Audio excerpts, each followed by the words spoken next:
So, the situation right now with the Nintendo and the Switch 2 is absolutely insane right now. We've all seen all the drama and everything involved with the decisions Nintendo's been making, especially when it comes to their pricing with their games. And now we have a new announcement from Nintendo regarding the Switch 2, specifically the accessories for the Switch 2. So, they did announce today that the original MSRP for the Switch 2 is staying the same because there was a lot of rumors and speculation that tariffs were going to contribute to a price increase, and people were already not too thrilled about the current price of the Switch 2, so if it went up even more, to probably like $500 even in US dollars, that's probably what it would have been, then a lot of people really would have been turned off and would have had no interest in actually purchasing the system.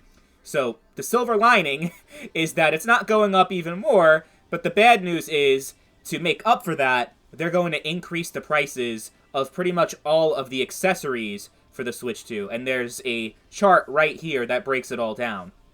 The biggest, the most significant, I would say, is the Switch 2 Pro Controller, which originally was $80, and that already is very expensive, but now it's $85. And then the Joy-Cons from $90 to $95, the charging grip from $35 to $40, the Joy-Con 2 strap from $13 to $15, the Joy-Con 2 wheel set from $20 to $25, the Switch 2 camera goes from $50 to $55, the Switch 2 dock set goes from $110 to $120, the Switch 2 carrying case and screen protector was $34 and now is $40. The Switch 2 all-in-one carrying case, $80 to $85. Switch 2 AC adapter, $29 to $35. But the micro SD card, the 256GB card, actually stays the same and is not seeing an increase, which is pretty interesting. But that being said, I think that also has to do with the fact that you can just get them. You can get a micro SD card from anywhere else. You don't have to buy it specifically from Nintendo. But yeah, it's crazy that the Joy-Cons are $95 and the Pro Controller is $85. I remember there was a time in my life where just getting a controller for $50, spending $50 on a new controller, like whether my controller broke or I wanted a second one so that if a friend came over we can play split screen, like that was a lot of money for me. And I couldn't afford it. Like, for, when I was younger, I would always buy cheaper, lower quality third-party controllers for like $20 because that was more in my price range. Now we have $95 controllers. Wow. Now with inflation and your dollar being worth even less than it was over a decade ago, and the prices being double what they were, it really is a gut punch. Like, gaming used to be this escape, right? From all the bullshit going on in real life. It kind of helps you take your mind off of things. But these prices, they remind you of how shitty the world is, if we're going to be honest. It really is, like, just crazy how unaffordable everything has got. Not just gaming. Gaming's, like, a good example of it. And, like, anything, like, recreational, like, going to the movies is, like, $100 for two people now. Like, it's... Like, I've been having this feeling lately that I'm just living in survival mode, and I'm not necessarily thriving and enjoying life. I'm just taking things one day at a time, and it's just amazing that I'm still breathing day after day. That's kind of the mentality that I have right now. But, oh man, imagine my younger self trying to purchase any of this stuff. Like, let's say my Joy-Cons break. Almost $100. $100 for the Joy-Cons. And the Pro Controller, too, like, is close enough to $100. $85, you're pretty much there. And I consider the Pro Controller a must-own accessory for the console. It does not come with the Switch 2. Just like the original Switch, it came with the Joy-Cons, and that was it.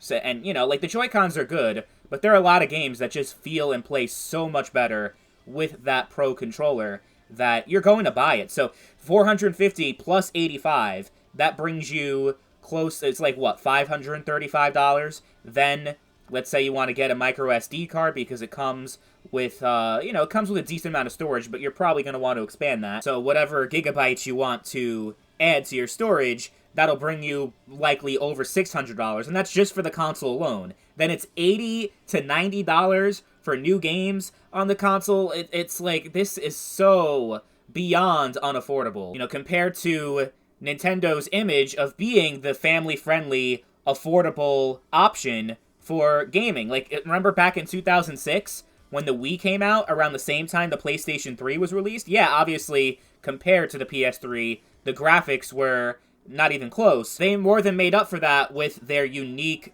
gaming experience with the motion controls and just a really good, solid library of first-party and third-party games. Like, the Wii was awesome, and launched at $250 compared to the $600 PlayStation 3 and even the $400 Xbox 360. Like, the Wii was so much more affordable and was a great option for people to get into gaming. Compare that to today, the Switch 2 is the exact same price as consoles that have been on the market for 5 years already. I understand it's a handheld, and it has, like, that unique aspect to it, but graphically it is underpowered. So we're going to get to a point, especially when the PS6 comes out, that the Switch 2 is going to get left behind when it comes to major third-party releases, like multi-platform games. So I think that this is way too much money. Like, I'm not going to buy it. I mean, in my video where I reacted to it, I was kind of just like, whatever at this point. I was kind of just numb to all this shit, because if we're going to be honest, this is just something that's kind of just par for the course now in gaming, where everything just goes up in price and people willingly pay for it. And there's a lot of intense negative reaction online, and there's a lot of people that are swearing that they're going to boycott this console and they're not going to buy it, but I'm still skeptical as to whether or not that's actually going to translate into less revenue for Nintendo, because I think as long as they deliver in terms of just having a great library of games, because that was the thing that the Wii U failed at.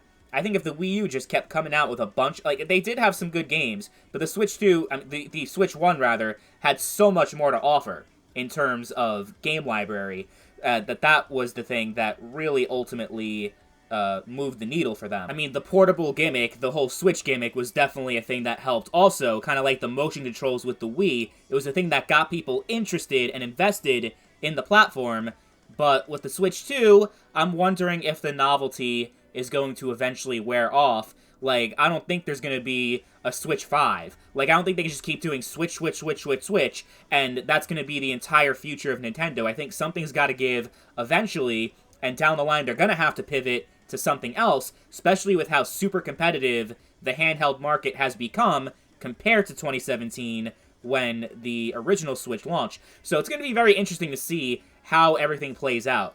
My gut tells me that Nintendo's going to do just fine.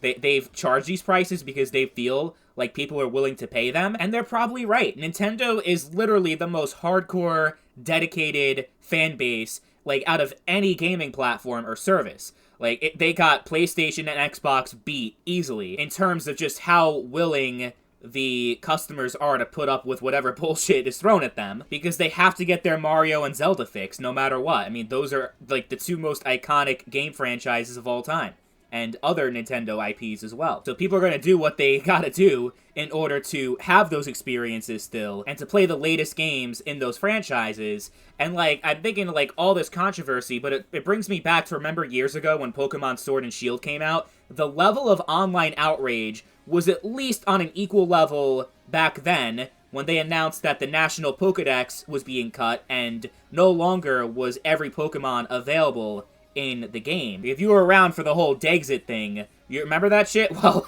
Sword and Shield ended up becoming one of the best-selling games of the Nintendo Switch, and just one of the best-selling games in the history of the Pokemon franchise, so it didn't do a goddamn thing. All the calls for a boycott and all the outrage, like, it didn't actually do anything. So, yeah. I am very skeptical as to whether or not this is actually going to hurt Nintendo long-term, whether or not anything's going to actually change. I think these prices are very much set in stone, and if the tariffs, whatever happens with there, it's probably going to be even more. I mean, we'll see, but this shit is just so outrageously expensive that you're gonna have a lot of people that just, this console and this platform is inaccessible to them. Rent's double what it was 5 years ago. People can't just splurge on this shit anymore like they used to be able to. But especially now in the world of buy now, pay later, I think there's gonna be a lot of people that, despite the price, are just gonna go ahead and get it anyway and have these insane monthly payments with interest. Like, yeah, I mean, the fact that you can do that for a burrito now with DoorDash, says a lot that you need to know about the current state of the economy and just how hard it is to survive and get by. I mean, DoorDash is a luxury. And a game console is a luxury too, if we're going to be honest. But that being said, so many aspects of our lives, whether it's playing video games, going out to eat, going out to the movies, or whatever else it is, used to be so much more accessible to the average person because it didn't cut into your wallet too much. It was manageable. Like, it didn't, like, really hurt you financially. But I feel like this is going to hurt you financially if you really get into the Switch 2, even if you can just, like, pay the upfront cost of the console. The game prices are insane. They never come down in price. And the accessories, even, too, are really expensive. So, it's just sad. It really is.